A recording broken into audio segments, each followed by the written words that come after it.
So, which quarterbacks are going to be drafted in the first round of the 2024 NFL draft, and which quarterbacks stand the best chance of being mid-round sleepers that could really surpass their modest draft expectations? This is the Fantasy Sports Boss with the quarterback preview for the 2024 NFL draft. Guys, hit that subscribe button if you're new.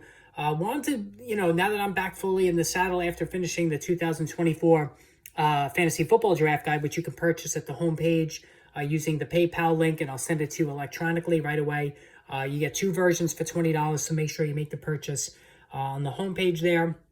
But also want to talk about the NFL draft, which will be coming up just about another week from now, really, 8 days from now, next Thursday. So, and really for me, the biggest story is the quarterback situation right at the top.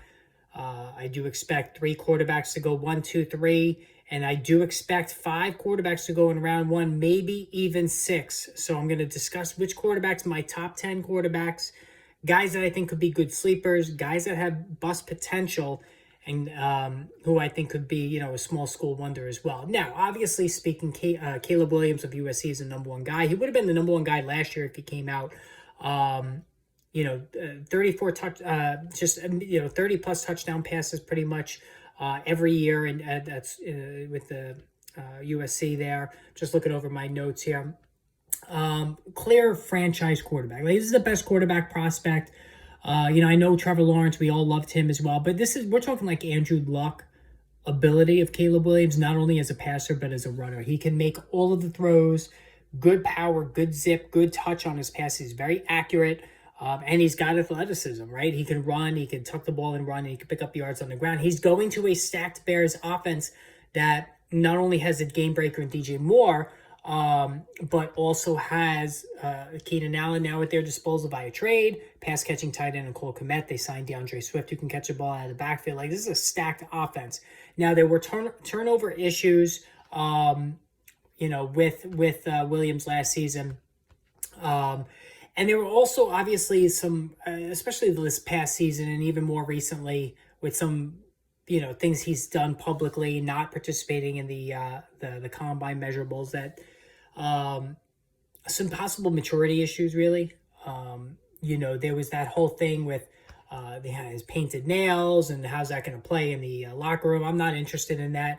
But I think the fact that he did not participate in the NFL Combine at all in any fashion, to me, I thought was a red flag. I thought that was really immature for him. Now, I'm not saying red flag like, he's going to be another, Ryan Leaf. I'm not talking that, but I'm just, a big portion of being a quarterback, a franchise quarterback, is having that, the leadership qualities, right? To earn the respect of your teammates,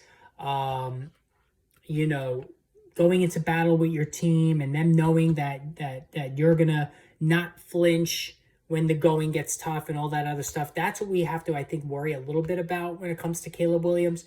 He got mocked about, his having his mom at games, and listen, I think at this time of the leading up to the draft, we're looking for things to nitpick about everybody.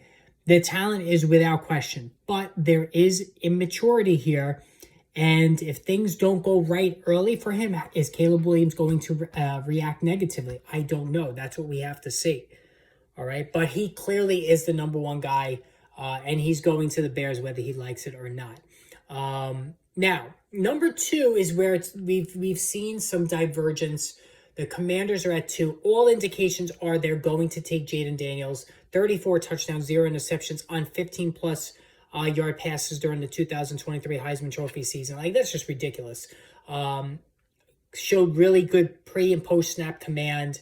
Very, very good runner. Like, tremendous runner, but he's got a small frame. That's what we got to worry about a little bit with Jayden Daniels. He's got a small frame. And how good is Jayden Daniels? And what I mean by that is he had 2 of the best wide receivers, and both of these guys are going to be, top 15 picks in this year's draft, especially with Malik Nabers.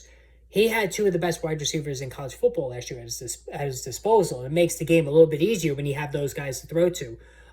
So how good is he? Has he reached his ceiling? He's a slight frame guy? Is that going to lead to injuries? He held the ball a lot. This is the biggest red flag for me when it comes to Jaden Daniels and why I'm very nervous about him. It's going to be a good fantasy quarterback because he's going to run it. But just like Justin Fields, he holds the ball too much. And guys that hold the ball too much, just like Justin Fields, don't do well usually in the NFL. All right, so guys that are hesitant to uncork, to cut it loose, indecisive, slow processing, this is not a good thing for an NFL prospect. And that is the concern I have for Jaden Daniels. He did not have to process much when you have two of the supreme top receivers in football at your disposal. So I am concerned, slight frame, decision-making, speed, diagnosing plays. That's my concern with Jaden Daniels. Drake May, I wrestled which guy I preferred over the other. I prefer Drake May, who reminds me of Justin Herbert. I think he's a more clean prospect than Jaden Daniels. I think Jaden Daniels has a higher ceiling. I think Drake May has a safer floor. I've liked Drake May for a long time. I know the interception spike last year. A lot of that had to do with lack of support offensively on his team. He's got the size, perfect size. And again, this is Justin Herbert reincarnated. He can run a little bit, cannon of an arm. Right there is the strongest arm in the entire draft class, talking about Drake May. So I think he is going to be, if the Patriots take him at 3, if somebody trades up to get it, I hope the Giants do this. I think Drake May is locked in top 3 quarterback. Good number 2, in my opinion, safer than Jaden Daniels. Now, J.J. McCarthy, all right? We've heard all the rumors. The Commanders are going to take him at 2. The Giants are going to take him at 6. I don't think the Giants are going to do this. I know Sean Payton likes him. He could make a play for him. Absolute winner, no doubt about it. And the whole point is to win games as a quarterback, right? And he did that better than anybody the last couple of years. Very sound, smart, poised, throws the ball on time. Unlike Jaden Daniels, who could be a little slow with the decision-making, J.J. McCarthy is very decisive. And this is always a good trait for NFL success. So J.J. McCarthy has the processing speed that you like to see out of a quarterback, and he's accurate. So I like J.J. McCarthy, but he was not entrusted to throw the ball a lot in college. It was just not a high number of passes at all to really get a good read on how good of a thrower he is, because this was a run-heavy offense in Michigan. So can he come from behind? We don't know that with J.J. McCarthy because he didn't have to do that in college. But I love the processing speed. I love the accuracy, leadership traits. He checks a lot of boxes, folks. I think he's going to be good. I really do like J.J. McCarthy. Now, Michael Penix is my number 5. Him and Bo Nix are very close. Listen, this guy is just a medical mess, all right? 4 season-ending injuries, 2 ACLs, both shoulders were operated on. But then he puts up electric seasons the last 2 years with Washington. It's just crazy good stuff. I mean, you talk about an absolute cannon throwing the best deep ball in this draft. That's Michael Penix. Now, he's a pocket passer. He's not a runner. Think about Byron Leftwich. Anybody remembers Byron Leftwich? This is the kind of quarterback Michael Penix is. He's got a cannon, all right? Gets the ball out quicker than Leftwich did. Leftwich had the windup, which he didn't like to see. It does throw at a 3-quarter angle, which is not something you really want to see, but he's a leader. This team rallied behind him. Very intense, very rah-rah guy. Stones like you wouldn't believe. Stands in the pocket, takes the hits, and that's probably why he's had so many injuries, because he's willing to take the hit, stand in the pocket. He's tough. I like everything about him from a toughness standpoint, from an arm strength standpoint. Touch is not that great. He's inconsistent on the touch. Doesn't always throw it to an open receiver perfectly so we can keep running after the catch. And again, we have a lot of injuries to concern ourselves, but I think Michael Penix, maybe to the Giants, the beginning of round 2, if he slips to the second round. He's a guy that I think you could certainly take late in the first round and get really good value for. Now, Bo Nix, 68 career starts. Really, really like Bo Nix. He's got that Drew Brees quality to him. He's another guy. He's just like J.J. McCarthy in that he gets the ball out quickly and decisively. He's got good accuracy on the short to intermediate range. Ball begins to tail on him as he's throwing the deep ball. All right, so Bo Nix does not have a cannon. He does not have that Drake May arm. He does not have that Michael Penix arm. That's not his game. Drew Brees wasn't like that either. Now, Drew Brees was all about touch, timing, accuracy. Bo Nix has this. He was tough, rhythm thrower. The offense was really a lot of catch and release in Oregon. So going through his reads, didn't have to do that as much. But again, I think he sees the game well. He anticipates open windows. I really like Bo Nix a lot. Number 7 for me is Spencer Rattler. I know people are high on Joe Milton, which I'm not. Spencer Rattler is really intriguing to me. Now, this was the guy who was originally the betting favorite to be the top pick in 2022, right? He went to USC, lost the job to Caleb Williams, obviously. I mean, Caleb Williams is a generational talent. But Spencer Rattler was being spoken about as a first number 1 overall pick, franchise stud quarterback. And he's got tools. Another guy who's got a really strong arm, right? Not as strong as Michael Penix, but strong. He can make all the throws. And he's got underrated athleticism. Spencer Rattler can run. When the pocket breaks down, he can get out and pick up yards. So he flashed brilliance. Whether it was USC, Oklahoma, South Carolina, he's won a couple of big bowl games lately with South Carolina. He does throw with anticipation. Really tough kid, takes a lot of hits and continues to get up. So I like Spencer Rattler. What you don't like, though, what are concerning about him, is he had some maturity problems. Obviously, anybody who watched the Netflix special saw that he got kicked off the team out of high school for some kind of violation late in his senior year. 3 different colleges, obviously, is not what you want to see.